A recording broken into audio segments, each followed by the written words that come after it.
हस्ते स्नान कहा है कि जिस व्यक्ति की इंद्रियां वश में नहीं होती है, इंद्रियां कितना है? 5 है। आंख, नाक, जीभ, त्वचा, ठीक है, कान, मुंह, ये सब क्या है? ज्ञान इंद्रियां है। तो जिस व्यक्ति की इंद्रियां, आंख इंद्रियां है, वश में नहीं होती है, उसकी सारी क्रिया हाथी के स्नान के समान होता है। इंद्रियां का मतलब आप लोग जानते होंगे, जैसे रास्ते में चल रहे हैं, अकेले चल रहे हैं, आंख में कुछ आकर पड़ गया, आप आंख जो है ऐसे करके मैंज रहे, ऐसे कर लिए, और उधर से कई सारी लड़कियों का समूह आ रहा है, और देख लिया कि आंख ऐसे हो गया, है ना। अब उसको लगा कि ये तो हमें ही से कर रहा है, ठीक है। तो क्या होगा उस समय? आपका खैर ना है ना। हाँ, तो जो अपने इंद्रियां को बस में नहीं रखता है, उसकी सारी क्रियाएं क्या है? हाथी के स्नान के समान। हाथी को देखे हो, वह पानी में पूरा नहीं जाता, सूंड में पानी लेता है और पीछे उझल लेता है, कहाँ जाता है पानी, उसके शरीर पर पड़ा ना पड़ा कोई फर्क नहीं। उसी प्रकार की जिस स्त्री को पुरुष ने जिस पुरुष ने स्त्री को त्याग किया है, उसकी सारी क्रिया, सारी श्रृंगार व्यर्थ होती है, और कोई भी ज्ञान क्रिया के बिना क्या होता है? व्यर्थ होता है। ज्ञानम भारम क्रिया बिना पूर्णता, आपको याद कर लीजिएगा, ठीक है। और एक जो आपका श्लोक है, कर्णस्य तु लोभेन मग्न पंकज दूरस्ते वृत्ति व्याघ्रेण सन प्रातः पथिका च मृत्यु यथा। मतलब कंगन के लोभ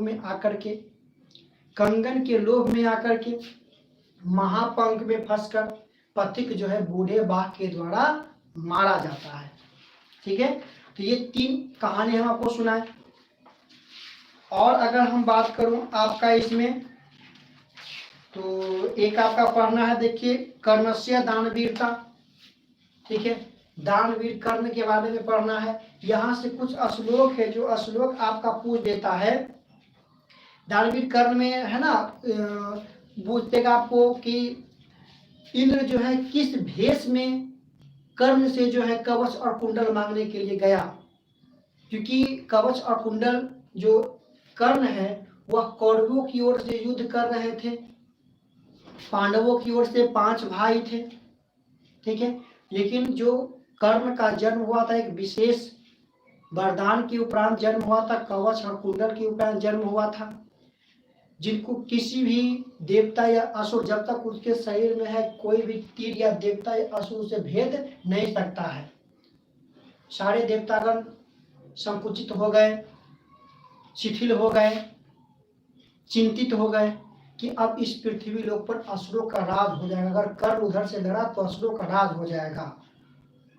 तो बचाने का एक ही तरीका था कि उससे कवच और कुंडल को मांग लेना, छीन लेना। कर्ण की मां कुंती थी।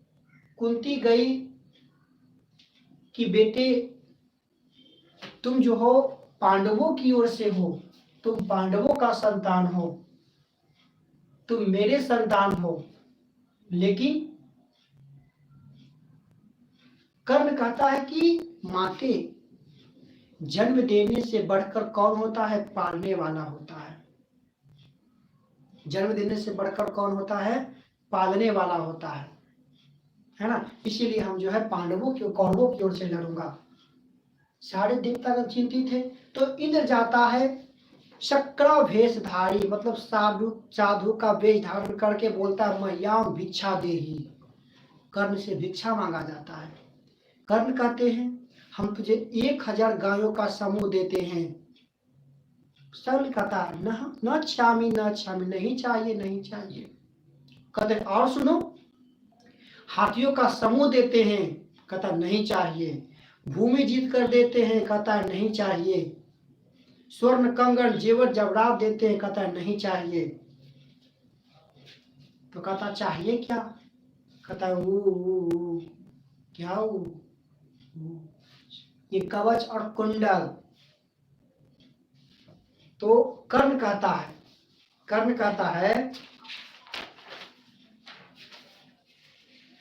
अंग सदैव जनितम